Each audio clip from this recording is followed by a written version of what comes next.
ठीक हो? केड़ा इलाका हाथ मिलाओ, केड़ा इलाका है? अलाई का अलाई अलाई इलाई दियो हाँ ते ये दुबा दोस्ता केड़े इलाई दे या केड़े इलाका? ये अलाई दे रहे इलाई दे। हाँ अलाई कितना वजन बढ़ांदा है? ये बहुत बड़ा होता है जी। वजन कितना है इसका? पर 2 मन धोएगा मेरा ख्याल। 2 मन। मेरा ख्याल धोएगा तो या नहीं हमने बदना होगा। इथे कदू आयो मंडी विच? आज ही आया आज सुबह दे आए दियो? सुबह आया सुबह दे 10-11 बजे आया। के मुल लाए दे इसका? मैं इसका 60,000 60,000 60 ते तुसा कितना मुल लग गया कि नाले कितना लाए? ओ एक बंदा आया तो बोले 50 ले लो, मैंने 50 नहीं 60 50 तो नहीं देता? 50 को नहीं देते। इन्हीं भी क्या वजह हुई है? नहीं भी क्या लो वजह किस सी ना कुछ पता नहीं। काफी देर दे तुसी सुबह दे आए दियो लेकिन बिका नहीं। 10 बजे मैं पहुंच गया था। महंगाई ज्यादा है या की वजह है?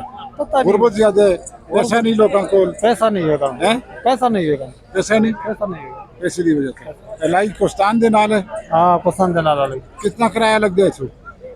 हमारी जगह में इधर से मलसिरा स्टाफ से लगे 600 रुपये टिकट लगी 600 रुपया टिकट एक आदमी। ते इसका भी लगे उसी इसका भी लगे 600 इसका 1200 इसका ज्यादा लगा जी। इसका 6 में नहीं है। तो इसका मुल्क कटा के बेचो ना फिर मोड़ के करा खड़सो क्या करेगा है। करेगा तो क्या करेगा। अच्छा चलो ठीक है जी, बहुत मेहरबानी, मेहरबानी, शुक्रिया जी। अस्सलाम वालेकुम।